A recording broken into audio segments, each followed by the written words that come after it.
मुझे आशा है कि माननीय सदस्य यह समझेंगे कि हाल के वर्षों में कुछ अंश तक मूल्य वृद्धि का कारण हमारे किसानों की एक यह चिंता थी कि उनके उत्पादनों का समुचित मूल्य मिले, परंतु यह महत्वपूर्ण है कि इस क्रम में छोटे किसानों, भूमिहीन श्रमिकों और भूमि के आधार पर आजीविका चलाने वाले ऐसे अन्य गरीब लोगों के हितों को हानि न हो, जिनके पास बिक्री के लिए अतिरिक्त उत्पादन नहीं होता।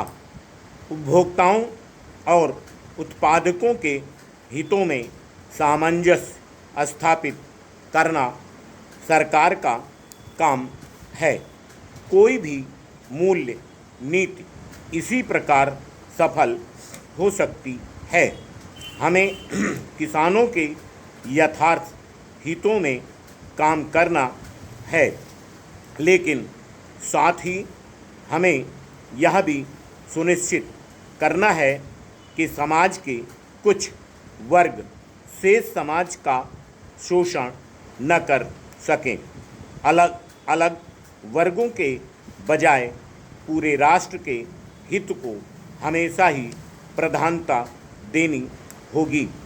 हमें याद रखना है कि अन्य देशों में भी, जिनमें अनेक विकसित देश भी हैं, विभिन्न रूपों में मूल्य वृद्धि पाई जाती है। निसंदेह हमारे लिए यह अधिक कष्टकर है। आयोग हमारे यहाँ बहुसंख्यक लोगों का जीवन स्तर नीचा है, लेकिन विकासशील अर्थव्यवस्थाओं में मूल्यों का कुछ दबाव प्रायः असंभावी है। हमें इस तथ्य को स्वीकारना होगा कि भारत जैसे विकासशील देश में, जिसे अपने पूंजी निवेश की गति को तीव्र बनाना है, हम मुनाफे के बजट और पूंजी निवेश का स्तर न्यून रखने के उपायों की दो प्रकार की अपस्फीतिकारी नीति नहीं अपना सकते। इसलिए एक ऐसी योजना को कार्यान्वित करते हुए जो हमारे साधनों के संदर्भ में बहुत बड़ी है, लेकिन इतनी बड़ी भी नहीं कि हमारी जनता की सभी आवश्यकताओं को पूरा कर सकें। यह अनिवार्य हो जाता है कि मूल्यों में कुछ वृद्धि हो। इसलिए मैं माननीय सदस्यों से आग्रह करूंगी कि वह इस प्रश्न को बहुत ज़्यादा राजनैतिक रूप न दें। आम चुनाव से ठीक पूर्व की अवधि में औद्योगिक लाइसेंस देने के एक अन्य मामले को लेकर आलोचना की गई। इस पर रखे गए एक विशिष्ट प्रश्न का जवाब मेरे सहयोगी औद्योगिक विकास मंत्री ने पहले ही दे दिया है।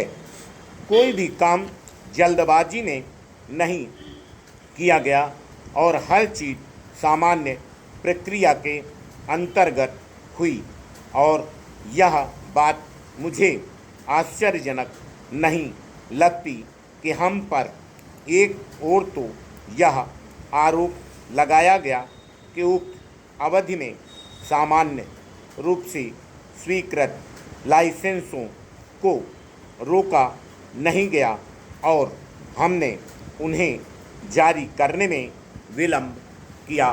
Full stop. नेक्स्ट। महोदय, चुनाव के दौरान भी जब मैं बम्बई में थी, यह शिकायत की गई कि देश की अर्थव्यवस्था गड़बड़ा रही है, क्योंकि सरकार काफ़ी तेजी से लाइसेंस जारी नहीं कर रही है। इसलिए यह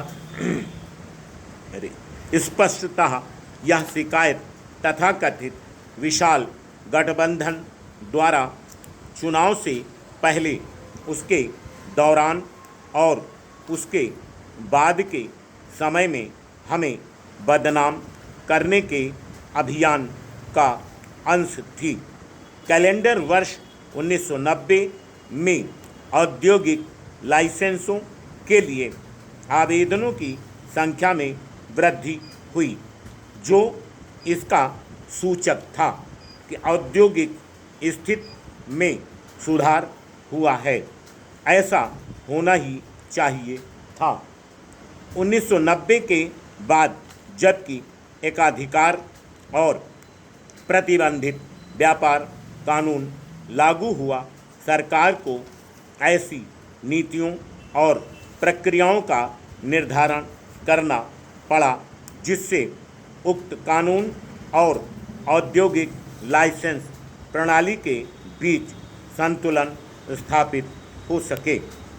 जब सरकार उक्त कानून की परिधि में आने वाले आवेदनों को निपट चुकी तो उस श्रेणी के आवेदनों को और आगे की प्रक्रिया के लिए लिया गया।